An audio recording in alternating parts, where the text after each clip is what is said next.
Assalamualaikum warahmatullahi wabarakatuh. Hai sahabat Permata, bertemu lagi bersama Cik Gunur di channel Rumah Cahaya Permata.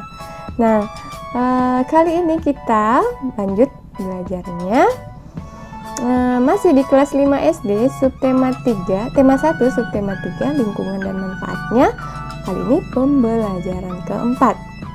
Nah, baiklah, sebelum kita lanjut ke pendalaman materi, jangan lupa untuk sahabat yang belum subscribe, tekan dulu yuk tombol subscribe dan loncengnya agar tidak ketinggalan video terbaru dari Rumah Cahaya Permata.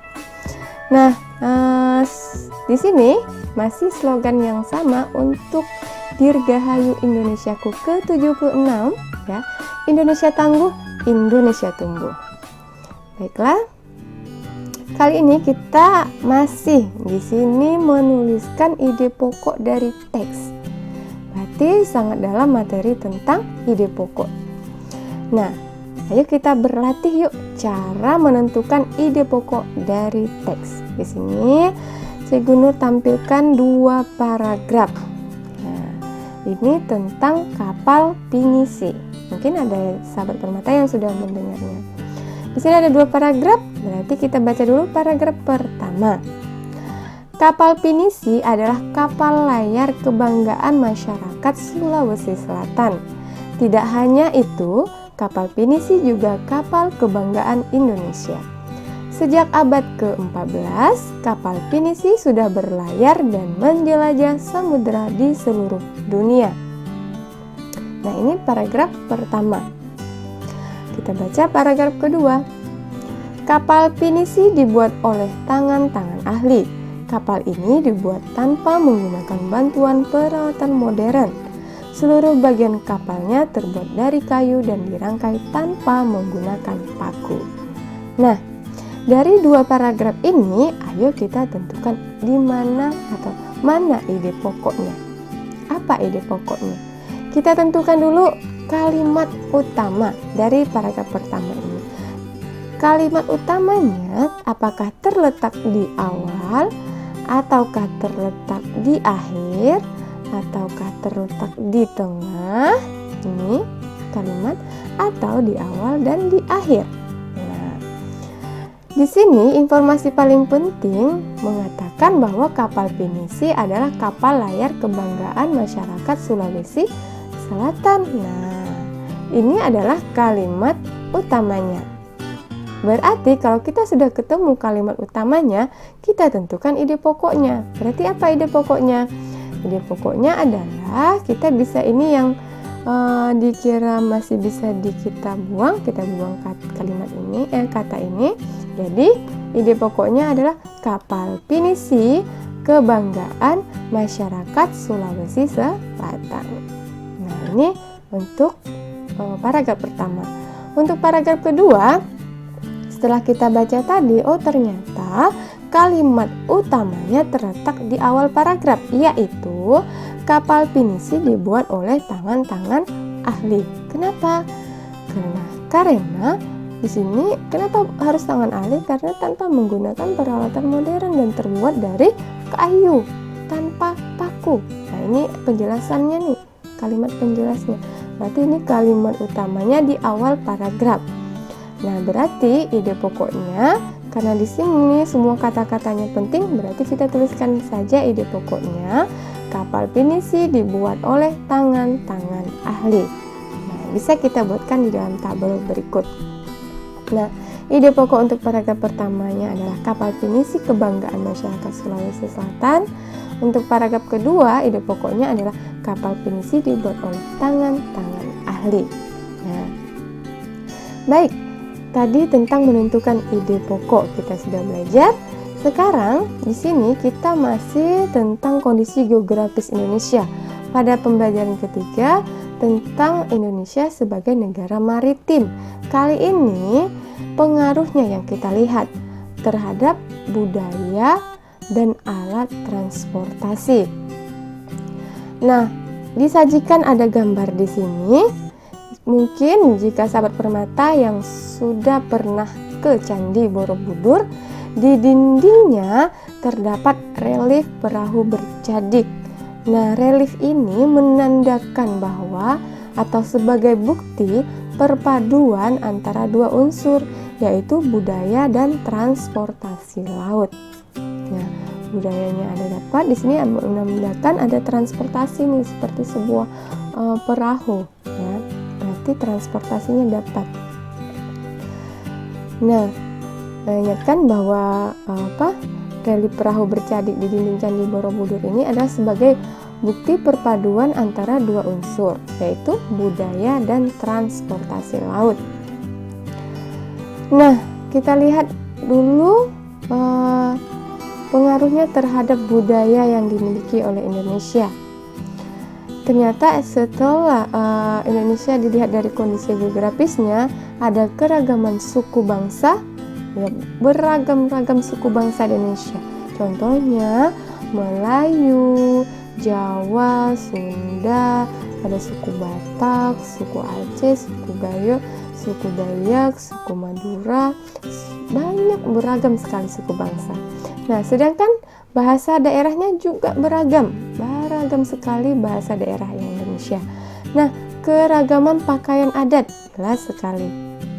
Kemudian keragaman rumah adat, keragaman senjata tradisional, keragaman alat musik tradisional. Nah, ini terlihat dari budaya yang dimiliki Indonesia karena pengaruh kondisi geografisnya.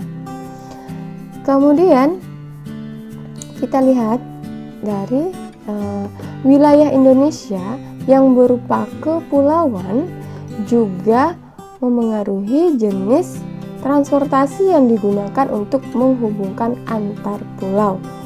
Jadi antar pulau itu dihubungkan oleh transportasi udara dan laut.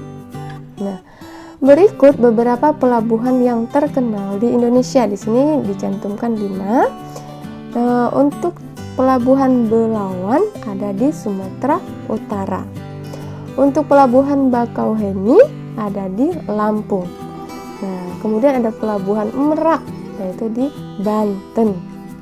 Kemudian ada Tanjung Perak di Jawa Timur dan Gilimanuk di Bali. Nah, ini contoh pelabuhan yang terkenal. Kemudian kita lihat di transportasi udara. Ada beberapa bandar udara yang terkenal. Misalnya di sini ada Sultan Iskandar Muda di Aceh, Adi Sucipto di Yogyakarta, Bandara Soekarno-Hatta di Banten, ada Ngurah Rai di Bali, dan Sentani di Papua.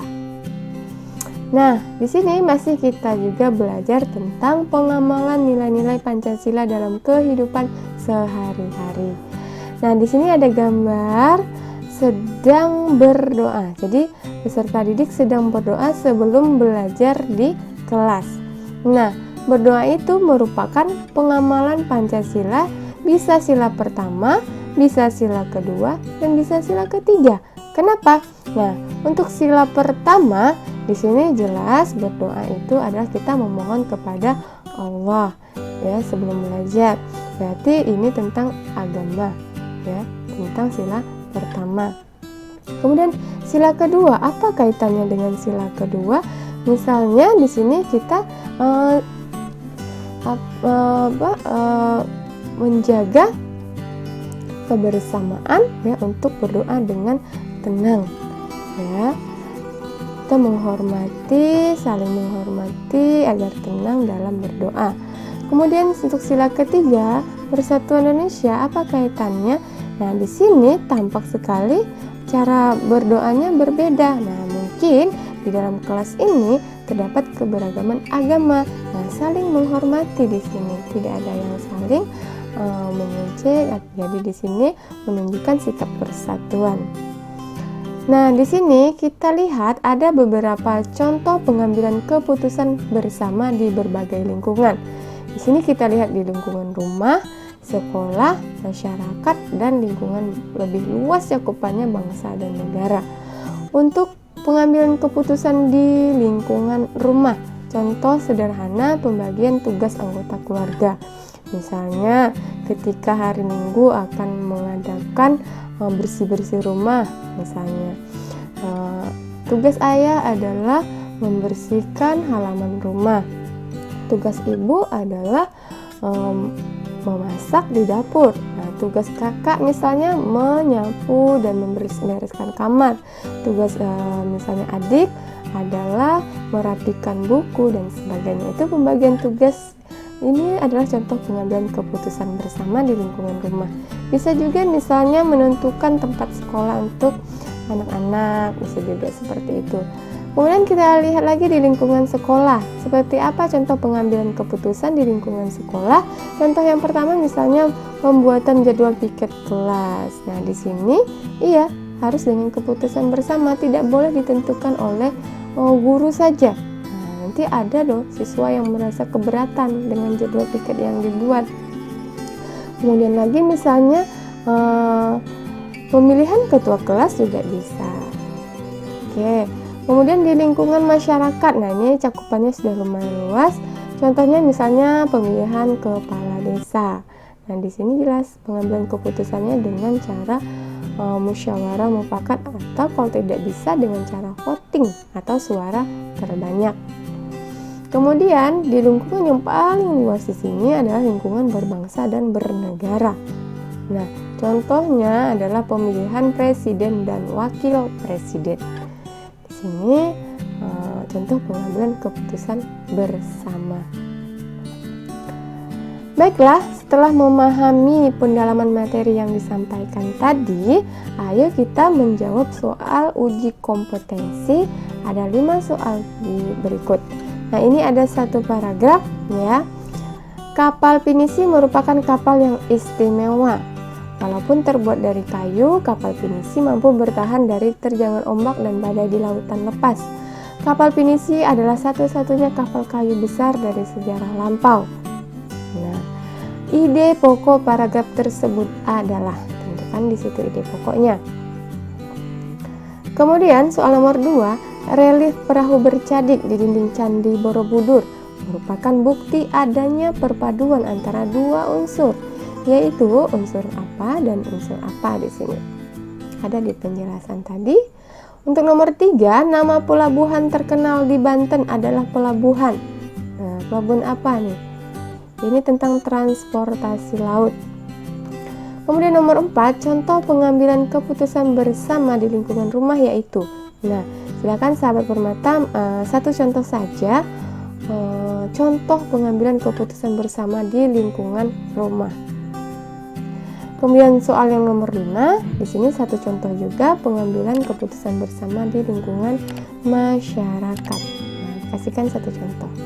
Baiklah, sebelum ditutup, ingat ada kata bijak di sini dari Alexander Graham Bell bahwa sebelum hal lain, persiapan adalah kunci menuju sukses. Persiapan adalah kunci menuju sukses. Nah, sebagai seorang pelajar, maka apa persiapan kamu supaya kamu sukses? Ya, belajar dengan giat saat ini. Nanti kamu akan menuai hasil dari belajar giatmu nanti. Ya, kamu akan sukses untuk kedepannya.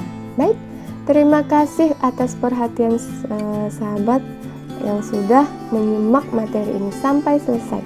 Sampai bertemu lagi pada pertemuan selanjutnya. Assalamualaikum warahmatullahi wabarakatuh.